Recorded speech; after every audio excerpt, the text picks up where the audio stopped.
Hello friends, welcome to பிரியாவிட் சமையல். இன்றைக்கி வெங்காய தோசை, அதாவது ஆனியன் தோசை தான் நம்ம பார்க்க போகிறோம். தோசை மாவு கொஞ்சம் புளிச்சிருந்தது, அதனால் நான் ஆனியனை கட் பண்ணி வச்சுக்கிட்டேன். கொத்தமல்லி, கருவேப்பிலை, கொஞ்சம் பச்சை மிளகாய் வேணால் நைஸாக அரிஞ்சு போட்டுக்கலாம். காரமாக வேணும்னா நான் அரிஞ்சு போடல, இது மூணுமே போதும் எனக்கு. உப்பு தேவையான அளவு, இந்த வெங்காயத்துக்கு இதுக்கு மட்டும் தேவையான அளவு நல்லா கலக்கி விட்டு கொஞ்சம் தண்ணி ஊற்றி கலக்கி விட்டுக்கலாம். இப்போ தோசைக்கல்லில் இப்போ நம்ம ஊற்றிடுவோம்.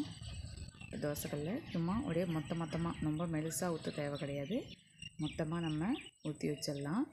இது நம்ம ரொம்ப புளிச்சிருந்ததுன்னா, மாவு கொஞ்சம் புளிப்பாக இருந்தது சாப்பிட முடியல அப்படின்னா, இது மாதிரி வெங்காயம் போட்டு நம்ம ஊற்றிடலாம். ஆனியன் தோசை ஊற்றி இதுக்கு சைடிஷாக நம்ம தூள் வச்சுக்கலாம். மிளகாத்தூள், அதாவது பொடி இருக்கு இல்லையா, இட்லி பொடி, அதை வச்சுக்கிட்டு சாப்பிட்டாலே போதும். நான் கொஞ்சம் பூண்டு துவையலும் பொடியும் வச்சுக்கிட்டேன்.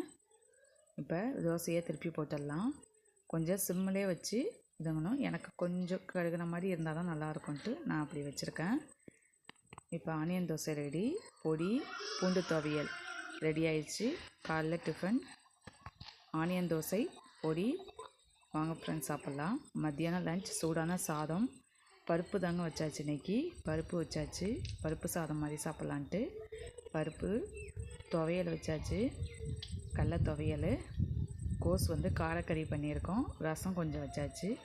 ரசம் இப்படி சாதத்தோடு ஊற்றி சாப்பிட்டா சூடான நல்லா இருந்துச்சு.